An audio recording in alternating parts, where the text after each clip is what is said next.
Welcome to Burlap Teachers. Enjoy the video. In this video, I will explain how to open your Chevy Blazer key fob. First, locate the small release button, usually found on the side or back of the fob. Press this button firmly and then gently pull out the hidden emergency key. This step is crucial as it often uncovers a small slot or indentation, providing the perfect leverage point for safely opening the key fob's casing.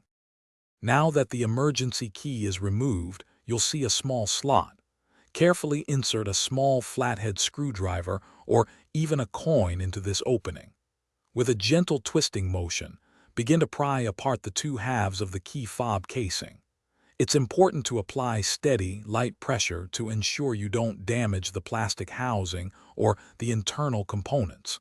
The halves should separate with minimal effort.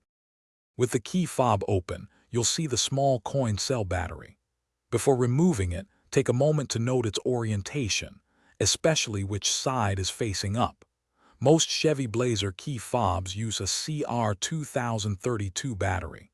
Gently pry out the old battery and then carefully insert the new one, ensuring the positive side is facing upwards, just like the old one was.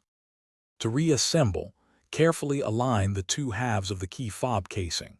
Press them firmly together until you hear a satisfying click, confirming they are securely fastened. Next, slide the emergency key back into its designated slot until it locks into place. Finally, test all the key fob's functions, such as locking and unlocking, to ensure everything is working perfectly with your new battery. Thanks for watching. Consider subscribing if this video helped you.